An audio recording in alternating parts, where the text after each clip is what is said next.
merci beaucoup. Déjà, bonjour à vous, j'espère que vous allez bien et que les premières présentations sont bien passées. Donc là, pendant l'heure qui nous est allouée, peut-être un peu moins avec les problèmes techniques qu'on a eus, on va pouvoir échanger tous ensemble et réfléchir vraiment tous ensemble sur les énergies qui seront les moteurs donc, des mobilités de demain et comment en fait on va pouvoir réussir à se déplacer demain. Donc vraiment depuis des années, depuis qu'on a commencé à marcher, on a cherché un moyen de se déplacer plus rapidement. On se disait déjà qu'en 2020 il y aurait des voitures volantes. Aujourd'hui on est en 2022, bon on n'en a toujours pas clairement des voitures volantes, hein, mais voilà où on en est. Avec le souci qu'il y a autour du pétrole, de toutes les problématiques qui vont autour de son utilisation, que ce soit donc en utilisation, que ce soit donc des problèmes environnementaux, que ce soit des problèmes géopolitiques, que ce soit des problèmes économiques ou même sociétaux. On a vraiment beaucoup de problèmes là-dessus et donc c'est pour ça que maintenant on a réduit un peu notre recherche de nouveaux modes de transport, mais plutôt de nouvelles sources pour pouvoir se déplacer et pouvoir continuer notre mobilité et notre activité. Donc, depuis déjà la Seconde Guerre mondiale, on pense du coup à trouver de nouvelles sources d'énergie, de nouvelles sources pour pouvoir se déplacer. Et donc ces recherches ont surtout pour le moment été un peu frustrantes et voire même décevantes. Donc on a eu tout ce qui est les moteurs à eau ou alors les algocarburants qui au final n'ont pas été beaucoup développés. Et on a aussi été confronté à des retours en arrière. On en entend beaucoup parler en ce moment avec donc le retour à tout ce qui est l'énergie nucléaire qui fait beaucoup débat, puisque l'énergie nucléaire est considérée comme une énergie verte, puisqu'effectivement une énergie verte, c'est une énergie qui est une énergie à base de quelque chose de renouvelable et non pas énergie fossile comme on voit donc avec le pétrole. Donc vraiment toutes ces recherches autour de ces nouvelles sources d'énergie, ces nouvelles sources pour la mobilité, c'est vraiment en fait les débats de savoir comment on va pouvoir les mettre à grande échelle, comment on va pouvoir faire en sorte que ce soit globalisé et pouvoir avoir un nouveau mode de déplacement. Et donc du coup on va pouvoir là pendant le petit moment qui nous est alloué ensemble et voir en fait l'ensemble des enjeux qui sont autour de ces nouvelles sources d'énergie, autour de ces nouveaux mobilités. Donc si on fait un petit débrief de ce qui se passe en ce moment, de ce qu'on a, donc on va pouvoir au niveau électrique, en ce moment on a les batteries au lithium, on voit pas mal de voitures électriques, donc on va pas trop en parler parce que c'est vraiment quelque chose qui est déjà bien développé et qui commence à être vraiment en place. Après on a tous les problèmes autour des batteries au lithium qui vont être dans le recyclage, donc là aussi il y a encore des problèmes, c'est pas une énergie qui est verte, enfin c'est pas une énergie qui est viable ou avantageuse environnementalement parlant sur le long terme. Après, on a l'hydrogène, dont on entend vraiment énormément parler en ce moment, donc qui est obtenu à base de l'électrolyse de l'eau, et donc qui est quand même très consommatrice en énergie. Les gaz naturels, donc là, ça va être aussi une énergie fossile, donc au final, on va se retrouver, si on commence à les utiliser de plus en plus, à avoir les mêmes problématiques de limitation que ce qu'on rencontre actuellement avec le pétrole. Et puis les gaz naturels, par contre, eux, dégagent beaucoup moins de CO2 à l'utilisation, donc ça, c'est quand même très intéressant, parce que c'est un gros problème avec le pétrole. On a aussi le développement donc, des biocarburants. Donc au niveau des biocarburants, là ça va être vraiment soit le biodiesel, soit les bioessences. Donc le biodiesel qui est plutôt obtenu à base d'huile végétale, donc par exemple l'huile de colza, et les bioessences qui sont eux utilisées, récupérées à base donc du coup d'alcool de sucre comme de la betterave par exemple. Et donc quels sont tous les enjeux qui sont autour et comment industrialiser ça, comment faire en sorte de pouvoir avoir une source d'énergie qui va pouvoir nous permettre de nous transporter, que ce soit en bateau, en avion ou en voiture, c'est vraiment nos problématiques. Et la première question, c'est de savoir comment on peut faire pour l'industrialiser, comment on peut faire pour globaliser ces nouvelles solutions et vraiment avoir un changement de toute la chaîne de production, parce que pour une nouvelle énergie, il faut bien sûr l'extraire ou la produire, il faut également pouvoir la transporter, la stocker, il faut qu'il y ait les nouvelles infrastructures qui vont avec, que ce soit pour la distribution, parce que bien sûr, si vous n'avez pas de pompe adéquate quand vous roulez en voiture, vous n'allez pas prendre ce type de voiture si vous pouvez faire que 100 km à la ronde, sinon vous n'avez plus d'énergie comme on peut avoir en ce moment avec l'hydrogène, où on a des pompes à hydrogène à peu près que sur Paris, donc on ne peut pas aller très loin après. Donc vraiment, l'industrie doit bouger tous ensemble, tous les acteurs doivent bouger tous ensemble, tous les maillons main dans la main pour pouvoir vraiment avoir un développement et pour pouvoir passer à un nouveau type en fait, d'énergie, à un nouveau type de mobilité. Et donc pour ça, il faut que tous les acteurs bougent ensemble, il faut que ça bouge aussi avec la population, avec le client. Si le client n'est pas prêt, bien sûr, les industriels ne vont pas se lancer dessus. Donc là-dessus, il faut vraiment en fait une grosse partie de communication, d'échange, de sensibilisation et d'éducation surtout. On voit qu'il y a encore pas mal de préjugés, par exemple des préjugés sur l'hydrogène qui dit que ce serait plus cher, alors que non, au final, quand on voit pour faire 100 km en voiture, Si on prend une voiture à hydrogène, on est à peu près à 8 euros. Et en 2028, donc les plans au niveau français, c'est que le prix sera à peu près à 2 euros donc pour les 100 km.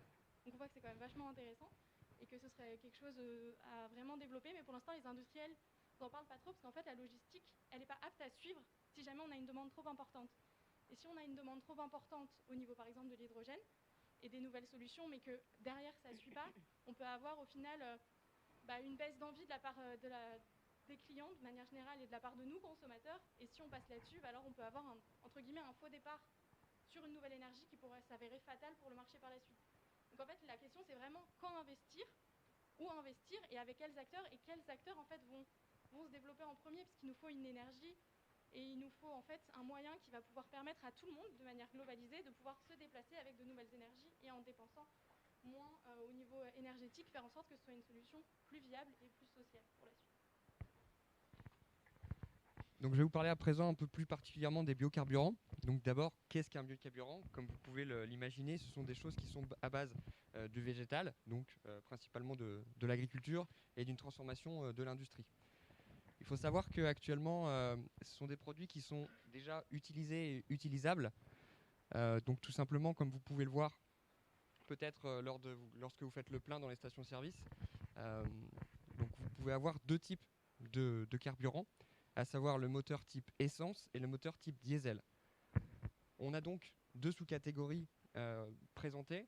Donc le biodiesel, donc ça peut être par exemple le B7, le B10 ou le B30 qui sont en fin de compte un mélange.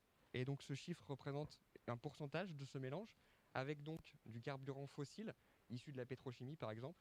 Et donc l'autre partie, les 7%, issus de l'agriculture. Il y a une deuxième catégorie de produits, donc c'est les produits entièrement composés de biocarburants. Donc là, pour l'exemple du B100, est entièrement fabriqué à partir d'huile de colza. Donc il faut savoir que comment sont construits comment sont fabriqués ce type de produits. Il faut savoir que dans la filière, donc c'est principalement de la filière oléique, donc de l'huile. Donc pour le coup, en termes de rendement, ça va être la culture de colza qui va être principalement utilisée, comparé à d'autres types comme l'huile de tournesol ou de soja. Si l'on souhaite un petit peu imaginer combien ça pourrait donner en termes de chiffres, il faut savoir qu'on consomme 10 litres par seconde en France de diesel. Donc je vous laisse imaginer ce que ça donne depuis le début de la conférence.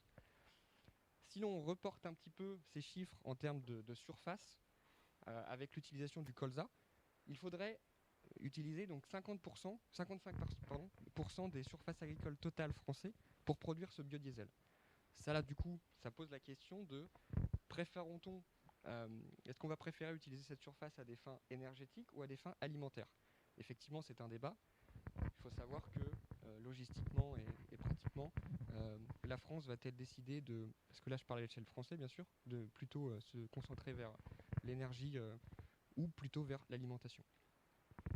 Donc pour la deuxième partie, donc ce qui va consacrer plutôt la partie type moteur à essence, pour le coup c'est quelque chose qui va également se faire sous forme de mélange, qui pour l'instant la technologie n'est pas disposée à être utilisée à 100% bioessence. Donc pour le coup, c'est le même schéma avec ces produits qui sont disponibles à l'utilisation actuellement, 5%, 10%, etc. Il faut savoir que pour le coup, donc le produit s'appelle en l'occurrence l'éthanol, mélange essence-éthanol, donc c'est ce qui est produit avec de l'alcool, pardon. La filière qui est principalement utilisée en France, ça va être la betterave, tout simplement pour un terme de rendement, rendement hectare. Et donc si on image la chose encore une fois avec des chiffres, il faut imaginer qu'il y aurait une grande partie de la surface, à savoir 50% de la surface des Hauts-de-France qui serait utilisée. Pourquoi ce chiffre? Je l'expose à l'échelle des Hauts-de-France, tout simplement parce que ce type de culture présente l'avantage d'être beaucoup de rendement comparé aux autres cultures, mais n'est pas productible dans toutes les surfaces. Il faut avoir un certain nombre de conditions climatiques, etc. Donc encore une fois, ça pose la question de la souveraineté. Va-t-on privilégier une souveraineté alimentaire ou énergétique? Va-t-on devoir faire appel à nos voisins, pour nos pays voisins pour produire? Et toutes ces questions de plutôt la nourriture ou l'énergie.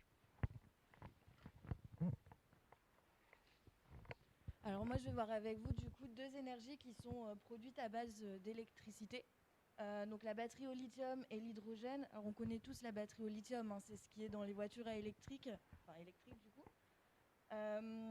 Pour vous expliquer un peu, la batterie au lithium, si on a une énergie à 100%, on récupère 100%. C'est comme si vous branchez votre téléphone, vous attendez, vous sortez votre téléphone, vous avez 100% de batterie. Ce qui est différent avec l'hydrogène. L'hydrogène, on a une perte de 75% d'énergie, donc il nous faut 4 fois plus d'énergie pour la produire. On a un rendement du coup qui va être que de 25%. Par exemple, je reprends l'histoire du téléphone. Si vous branchez votre téléphone, vous allez devoir attendre 4 fois plus de temps, vous allez attendre 4 fois plus pour avoir votre téléphone qui va être chargé à 100%. Donc ça demande beaucoup plus d'énergie. Donc on est à 4 fois plus d'énergie à peu près par rapport à la batterie au lithium. Je rappelle que l'hydrogène, du coup, c'est fabriqué avec de l'eau et de l'électricité. Donc voilà, après, il y a tout aussi une question d'environnement. Pour vous expliquer vraiment que l'hydrogène, ça consomme beaucoup plus, on a à peu près on a calculé combien il fallait de réacteurs nucléaires pour alimenter le parc aérien de Roissy. Donc vraiment, je parle que du parc aérien et pas du tout des bâtiments à côté. Là, aujourd'hui, si on part que sur de l'hydrogène à base de réacteurs nucléaires, il nous faudrait 16 réacteurs nucléaires. Aujourd'hui, en France, on n'en a que 56. Donc je vous laisse imaginer un peu le nombre de réacteurs nucléaires qu'il faudrait si on veut alimenter toute la France en hydrogène pour tous les besoins qu'ils soient. Si on part maintenant sur de l'hydrogène à base d'électricité plus naturelle, donc par exemple avec des éoliennes, il nous faudrait 5600 éoliennes pour toujours alimenter le parc aérien de Roissy. Aujourd'hui, on en a seulement 6500. Donc pareil, je vous laisse imaginer combien d'éoliennes il faudrait pour alimenter toute la France. Et aujourd'hui, c'est complètement impossible. On n'a pas assez de place en France, en tout cas, pour avoir autant d'éoliennes. Donc ça, c'est... Voilà. Donc, il est impossible d'avoir autant de réacteurs nucléaires et autant d'éoliennes. Et du coup, on a 3 solutions. La première solution, soit on reste sur des réacteurs nucléaires, mais voilà, il y a aussi une question de place et il y a une question des débats, comme on a pu voir au début, sur tout ce qui va être le nucléaire. Mais on a aussi une question de comment recycler les déchets qu'aujourd'hui on ne peut pas recycler. On a une deuxième solution, c'est de partir sur des énergies plus renouvelables, donc les éoliennes, les panneaux solaires. Mais voilà, aujourd'hui on a un problème de place, donc ça veut dire délocaliser toute cette énergie, partir au Chili pour les éoliennes, partir au Maroc pour les panneaux photovoltaïques. Et du coup, ça veut dire dépendre d'autres pays. Donc après, il y a tous des enjeux géopolitiques qui vont être derrière. On va également avoir ce côté de, ok, on a peut-être une meilleure énergie, mais après, on doit avoir de la logistique pour ramener cette énergie et ça produit également de l'énergie. Donc elle n'est plus réellement verte. Donc comment on se positionne par rapport à ça? Et ensuite, on a une troisième solution. On attend. On garde la batterie au lithium, qui est au final très bien. Hein, il y a un rendement de 100%. Mais on a ce côté de, on ne sait pas la recycler. Elle consomme énormément d'eau pour la produire. Et pareil, on dépend d'autres pays pour la produire. On ne la produit pas en France. Donc voilà, on a ces questions de est-ce qu'on reste en France, mais on n'arrive pas à recycler des déchets? Est-ce qu'on part à l'étranger avec de l'énergie verte, mais voilà, on dépend d'autres pays? Ou est-ce qu'on attend en sachant qu'on n'arrive pas forcément à recycler également la batterie au lithium? Donc voilà, ces 3 énergies peuvent marcher ensemble. On peut faire un peu l'un, un peu l'autre et un peu la troisième. Mais voilà, c'est des questions à réfléchir et à se poser. Donc maintenant, au niveau tout ce qui est réglementation, où en est-on-nous? En fait, on est réglementé au niveau mondial avec la COP26, au niveau européen, COP21 notamment, il y en a d'autres. Et au niveau français, on a 2 plans, un pour les biocarburants, il s'agit de la PPE, et un pour l'hydrogène, donc rédigé par le plan hydrogène français. Il faut savoir que du coup, on est vraiment en train d'entamer une transition énergétique, on a déjà commencé mais qui s'accélère en ce moment. Au niveau mondial, le but, on vise du coup une réduction de l'utilisation de l'énergie fossile de 60 à 100% d'ici 2100. Ça peut paraître long dans le temps, mais en attendant, pour ça, du coup, il faut favoriser l'hydrogène et les biocarburants notamment. Au niveau de l'hydrogène, la France a décidé d'investir un plan jusqu'à 2050 du coup de 7 milliards d'euros pour du coup développer tout ce qui est infrastructure, etc. pour vraiment toutes les infrastructures et la technologie liée à l'hydrogène. Par exemple, aujourd'hui, pour combler l'utilisation de l'hydrogène par les Français, on a 29 stations à hydrogène dans la rue. D'ici fin 2023, on en vise 3 fois plus. Et d'ici fin 2028, on en vise 33 fois plus. Actuellement, par rapport à ça, on est dans les temps. On n'a pas vraiment eu de retard. Après, sur le long terme, il faut voir si on arrive à continuer à tenir le timing. Et c'est assez similaire. Il y a une corrélation aussi, du coup, avec une hausse de l'augmentation des biocarburants. Par rapport à ça aussi, on va avoir des enjeux, du coup, au niveau géopolitique, comme on l'a évoqué plusieurs fois. Au niveau de la gestion des espaces, parce que si on décide de produire plus d'énergie à partir d'énergie éolienne, nous on n'a pas la superficie nécessaire pour pouvoir implanter des grands parcs éoliens. Par rapport à ça, on va devoir louer des espaces dans des pays qui sont propices à nous du coup développer de l'énergie éolienne ou par exemple solaire également. Comment, au niveau politique, on va réussir à s'entendre? Il va falloir mettre une démocratie en place qui va réguler tout ça. Et ça va être en fait les mêmes conflits et surtout les mêmes questions, plus que les mêmes problématiques, on va dire, qu'on retrouve actuellement avec les pouvoirs des pays pétroliers. Eux, à l'inverse, ils vont perdre du pouvoir parce qu'ils vont arrêter ou nous fournir moins de pétrole dans un moyen terme et peut-être nous fournir plus du tout de pétrole dans un long terme.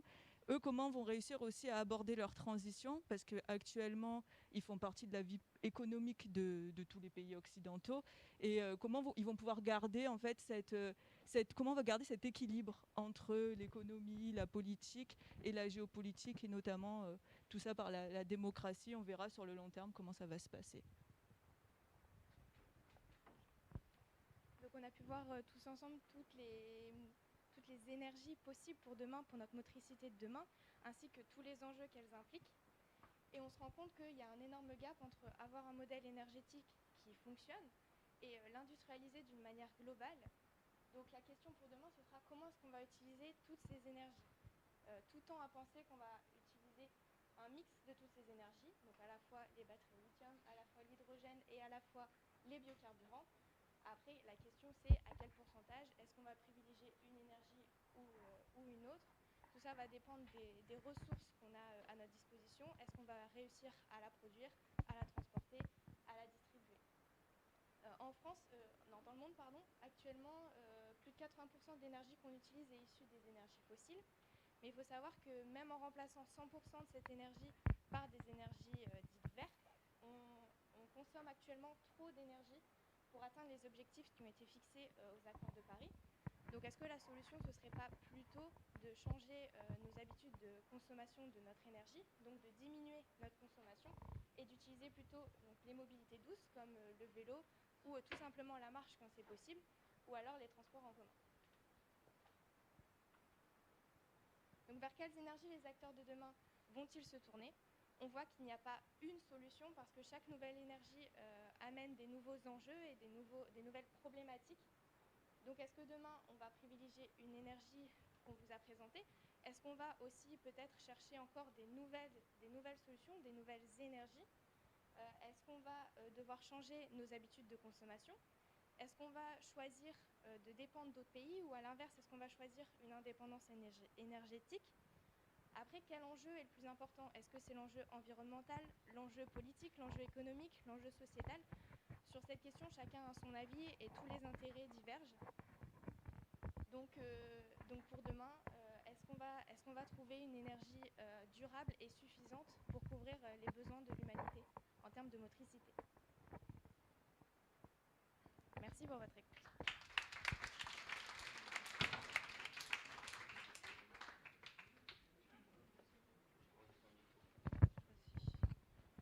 Merci à eux pour cette belle présentation. Donc maintenant, on va passer aux questions. Donc n'hésitez pas, s'il y en a.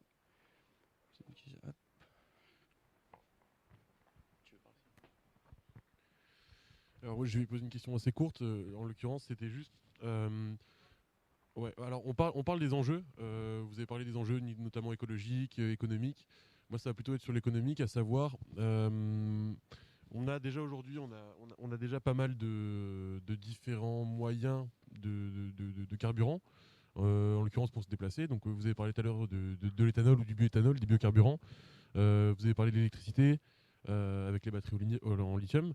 Moi, ma question, ça va être du coup, est-ce, comment dire ça? Est-ce qu'on va essayer plutôt de se concentrer vers des coûts faibles, parce que le but, ça reste aussi que c'est la société qui se déplace. C'est un enjeu qui concerne tout le monde. Et évidemment, les utilisateurs, eux, ils vont chercher à essayer de pouvoir se déplacer à moindre coût. Donc, dans l'idée, ça serait de savoir, est-ce qu'il y a peut-être des carburants qui sont dits moins coûteux et peut-être aussi plus durables sur l'environnement? Je sais pas si ma question est claire.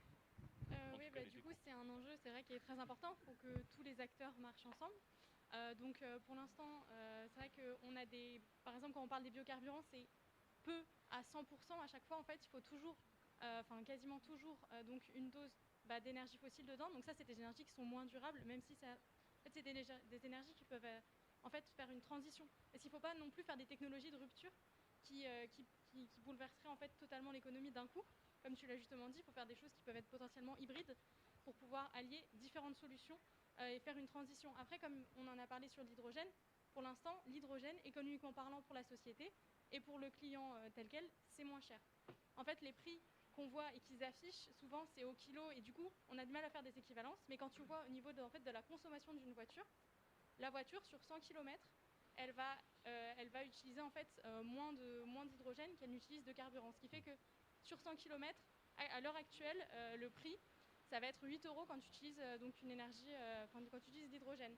Et on a des plans qui sont mis en place parce qu'ils estiment qu'en fait, il va y avoir de toute façon une diminution de ce prix-là, puisque c'est des nouvelles énergies, donc il y a encore du développement là-dessus, il y a des plans qui sont mis en place justement pour la transition, et que le prix va passer donc à 2 € pour les 100 km en fait, avec une voiture à l'hydrogène. Donc économiquement parlant aussi, bien sûr, il y a beaucoup de recherches là-dessus, parce que le but, c'est que ça puisse marcher. Les industriels ne vont pas se lancer dans des technologies, comme tu l'as justement dit, si après, derrière, les consommateurs ne peuvent pas suivre.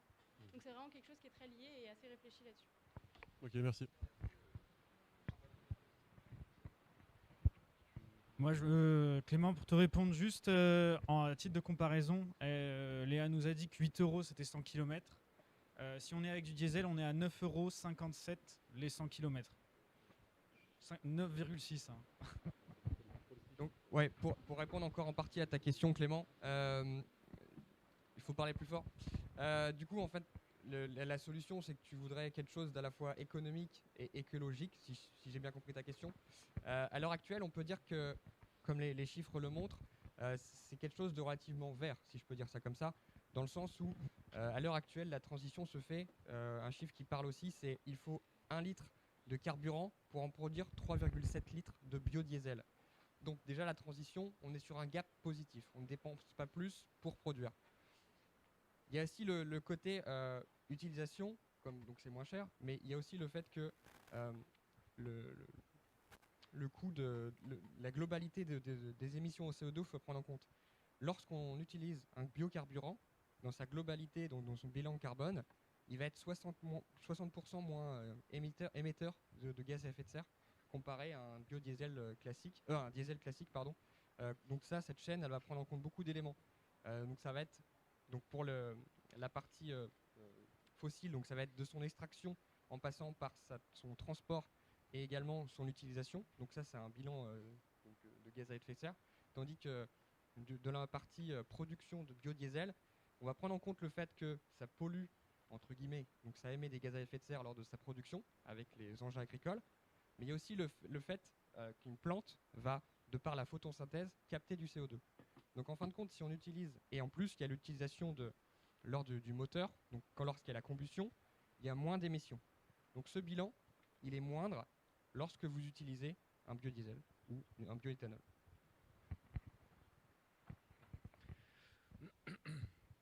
Vous disiez tout à l'heure que si du coup vous allez par exemple faire construire des éoliennes dans d'autres pays, qu'à ce moment-là on deviendrait dépendant de ces pays. Ce que je me demande, c'est que si on veut faire construire dans d'autres pays, forcément c'est qu'il faut acheter ces terres. directement à ces personnes. Imaginons par exemple des pays d'Afrique. Je sais qu'il y avait c'était l'Allemagne qui avait fait, ou la Chine qui avait fait construire des panneaux solaires en Afrique. Est-ce que justement, ça ne serait pas eux, plutôt économiquement parlant, qui deviendraient dépendants de nous? Et si en parallèle, ils pourront également se servir de ces énergies, ou alors si elles ne seront qu'exploitées entre guillemets à notre nation, à la France, etc., ou à ce qui nous entoure.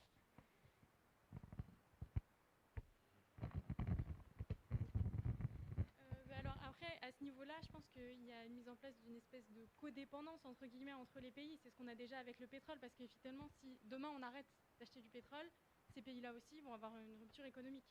Donc il y a vraiment une codépendance en fait de chacun, et c'est là-dessus qu'il faut gérer. Et ce qui va être un changement, c'est que ce ne sera plus les mêmes pays qui auront les forces.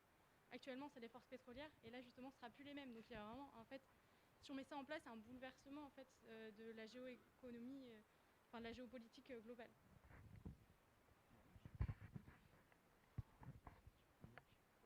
Ok. Moi, ma question, en fait, elle concerne un petit peu plus le transport maritime que transport, comme vous avez bien développé le côté automobile. Étant donné qu'en fait, c'est le transport qui consomme le plus de carburant fossile, c'est plus du fuel.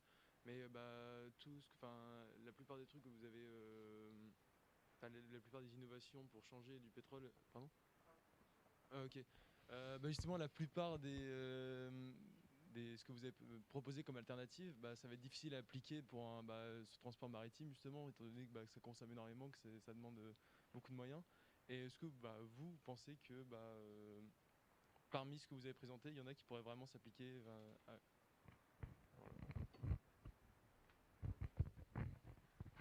Non, pour ce qui est du transport maritime, on peut utiliser une qui pourrait s'appliquer, ça pourrait être l'hydrogène sous forme de pile, qu'on stocke en fait de la même manière que les batteries. On le stocke, on peut l'emmener, ça consomme peu, donc ça permettrait peut-être d'alléger aussi un petit peu les bateaux. Et on peut imaginer, on parlait du Chili pour les faire en énergie renouvelable, de s'en servir aussi pour ramener toutes ces piles qu'on aurait remplies là-bas et utilisées en Europe, aux États-Unis, peu importe où dans le monde. Ça peut être une solution. Après, je vais peut-être laisser Antoine parler de... Disons qu'effectivement, la solution, avec un grand L, on ne l'a pas forcément à l'heure actuelle. Disons que en ce moment, on a beaucoup de postes de dépenses énergétiques, que ce soit le côté maritime, le côté aérien, le transport routier, que ce soit à la fois professionnel ou un déplacement personnel. On a beaucoup de besoins. La question, c'est comment répartir les choses. Effectivement, peut-être que l'hydrogène serait une solution. Demain, peut-être qu'on pourrait dire le biocarburant, ça peut être génial pour telle raison. Après, c'est des études qui sont à effectuer. Hein. J'ai pas, ni moi ni Théo, je pense pas qu'on a un avis professionnel et expert pour te répondre. Franchement, il faut utiliser de l'éthanol ou alors de l'hydrogène pour faire déplacer les bateaux. Aujourd'hui, ce qu'il faut avoir conscience, c'est que c'est des logistiques qui ont un système. Si je prends l'exemple, donc à une autre échelle, malheureusement, je ne réponds pas entièrement à ta question du transport maritime, mais là, je vais te répondre plutôt à une logistique type camion. Et, donc en fait, c'est un système qui est relativement fermé en termes de fonctionnement. Ils ont leurs moyens d'approvisionnement. Ils connaissent à peu près leur consommation en termes de mois ou d'années. Et donc là, ils ont réussi, donc là c'est en place, ce que je suis en train de te expliquer, avec des biocarburants, donc en l'occurrence le biodiesel et le B100, à faire tourner une flotte de camions à 100% d'énergie agrocarburant, donc biodiesel. Et donc en fait, la raison pour laquelle ça c'est vraiment clos, et en fin de compte, c'est que c'est gérable. Logistiquement, les chiffres on les connaît et les éléments ils sont gérables pour rendre ça possible. Donc à juste mesure, il faut connaître l'utilisation et comment on le produit pour répondre à ces besoins. Donc aujourd'hui, c'est vraiment une réflexion globale de se dire telle dépense d'énergie pourra être répondue par telle solution. Et en fin de compte, il faut prendre un peu de recul et à la fin, il faudra prendre des décisions, évidemment.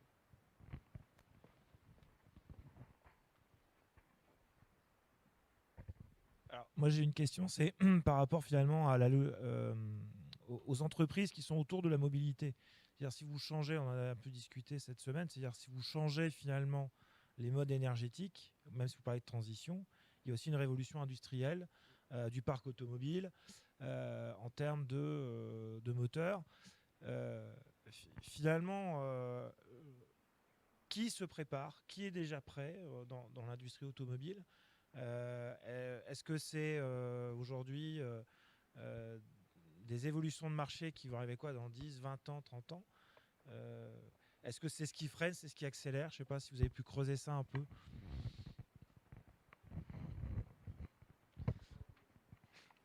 Alors pour ce qui concerne tout ce qui est l'industrie automobile, aujourd'hui il y a déjà des modèles et des marques qui commercialisent des véhicules à hydrogène, qui commercialisent, en tout cas c'est en phase de test dans certaines entreprises, ça reste dans un cadre purement d'essai en grandeur nature, notamment c'est pour ça qu'on a on a un peu plus, Mathilde, allez, oui, 29 stations, qui sont essentiellement réparties dans une agglomération comme Paris.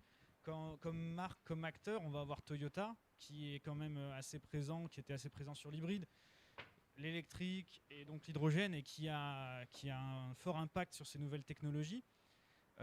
Et puis après, en termes de perspective à long terme, on a notamment dans le sport automobile, pour ceux qui connaissent, les 24 heures du Mans, qui à partir de 2025 vont faire rentrer une catégorie spécialisée avec des véhicules à hydrogène. Donc l'intérêt, depuis qu'ils ont annoncé ça, ce qu'on remarque, c'est qu'il y a beaucoup de marques qui avaient délaissé ce type de compétition, qui aujourd'hui reviennent en se disant je vais pouvoir travailler sur ces sujets-là. On peut notamment citer Peugeot, Audi, qui reprennent un petit peu ce type de compétition. Et ça va c'est qu'eux, après, ils ont un enjeu pour développer ces véhicules-là dans un cadre un petit peu plus particulier, véhicule particulier. Donc il y a vraiment cette volonté de la part des acteurs industriels de développer cette technologie, de l'améliorer, de la rendre plus rentable. Parce qu'aujourd'hui, on a vu 25%, il y a un quart qui part dans la nature, et ça peut être, ça pose le débat de dire par rapport à une pile électrique, on met toute l'énergie dedans, on récupère tout ce qu'on a. Là, il y en a une partie qui disparaît. Donc, quitte à investir dans l'électricité, autant faire que ce soit rentable. Et avec ce type d'évolutions qui vont arriver, on va pouvoir améliorer la rentabilité de ces piles et donc les rendre encore plus exploitables, encore plus efficaces dans le cadre d'une utilisation quotidienne. Mais les piles au lithium, on n'est pas sur une énergie renouvelable, parce que finalement le lithium, c'est une matière qui va disparaître. On est déjà à la fin quasiment. Et puis, oui, quand je parlais de piles, je parlais plus de piles à hydrogène, piles à combustible. Ouais, piles à hydrogène. Avec l'hydrogène, oui. Pardon. Ça marche. Et même sujet, c'est-à-dire, ok, il y a les voitures, il y a ce qui veut utiliser l'énergie, mais tous les mécanismes de distribution aujourd'hui, vous dites 29, mais enfin... Coronavirus, ouais. C'est l'heure du moment coronavirus. Il est midi et quart. Blabla. C'est bien, les gens sur YouTube savent que... Pour ceux qui suivront. Voilà. C'est un gag, hein.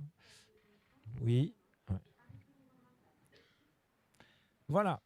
Donc, après cet aparté informationnel que personne, bien sûr, connaissait, les distributions, on vous parlait de... Voilà, même x33 aujourd'hui, en 2028, ça me paraît, en termes de faisabilité, moi, en tant que ma vision de consommateur, me dire que je dois aller à Paris recharger ma voiture, ou qu'il n'y a qu'une borne qui va traîner, qui va être dans le Vercors. Je veux dire, je suis habitant du Vercors, j'habite dans le Massif central, où j'habite à Paris, et c'est finalement l'accessibilité à l'énergie. Ces énergies-là, est-ce qu'elles seront vraiment accessibles, notamment à l'hydrogène? Je pense que le biodiesel, après, ça peut se... Aujourd'hui, les systèmes de transport d'essence existent déjà, mais la distribution finalement de ces énergies électriques, on sait qu'aujourd'hui c'est encore compliqué. À hydrogène, je ne sais pas, alors là, qu'est-ce que ça demande comme moyen de distribution, et cet aspect citoyen de dire comment tout le monde y aura accès. Alors pour ce qui est de l'énergie à hydrogène, donc on a parlé du développement de bornes qui sont essentiellement, c'est vrai, dans les grandes villes. En revanche, du coup, pour pallier à ce problème-là, les industriels ils développent une technologie qu'on va appeler hybride, mais pas l'hybride qu'on connaît aujourd'hui avec un mix thermique et électrique avec une batterie lithium. Cette fois, ce sera un hybride avec un mix batterie lithium et pile à combustible pour l'hydrogène. Donc ça permet pour les personnes qui sont concernées, donc on est sur un développement long terme d'ici peu de temps, de pouvoir, quand ils se rendent dans une grande ville, recharger leur pile à combustible avec de l'hydrogène. Donc là, on estime sur ces véhicules-là qu'on va être aux alentours de 300 km d'autonomie avec l'hydrogène. Et puis après, dans une utilisation un petit peu différente quand ils vont plus en ville, d'avoir ce côté électrique où on le recharge chez soi ou dans les différentes bornes. Donc ça va permettre une utilisation un petit peu mixée et de faciliter la transition et d'attendre, voilà justement ce que vous dites, un déploiement beaucoup plus global et une accessibilité plus importante aux pompes à hydrogène. Alors ensuite, pour ce qui est du biocarburant, Pour ce qui est du biocarburant, encore une fois, l'échelle n'est pas la même. En termes de transformation, je ne sais pas si votre question était plutôt technique ou accessibilité. Distribution, ouais. Ce qui est fait actuellement, c'est un circuit fermé pour certains produits, notamment le B100 qui est 100% d'origine végétale. Donc le souci, ça va être la production. Donc c'est vrai que comparativement à un système hydrogène, l'industrialiser et le rendre produit unique, entre guillemets, on se rend compte que c'est pas forcément faisable en termes de surface, en termes de produits, etc. À l'échelle nationale, hein, bien sûr. Par contre, c'est tout simplement une chaîne logistique à mettre en place. Donc il y a un système d'approvisionnement comme le camion qui va transporter du diesel conventionnel va remplir la pompe de biodiesel pour que le consommateur va lui faire le plein. Donc ça, c'est des choses qui sont faisables. C'est-à-dire qu'après, ça va être la quantité à mettre en place. C'est pour ça qu'on pourrait émettre l'hypothèse, encore une fois, c'est très hypothétique, de faire ça de manière plus localisée. Comme on a des bassins de production, et donc là, ça serait éventuellement un retour à la consommation locale, comme dans le système alimentaire actuellement, on constate ce phénomène. Si je prends le bassin de production des Hauts-de-France, par exemple, il pourrait y avoir une usine proche des productions qui va transformer le produit, que ce soit de l'essence ou du diesel, en biocarburant avec donc l'utilisation à la pompe, comme tout le monde fait le plein. On peut les applaudir.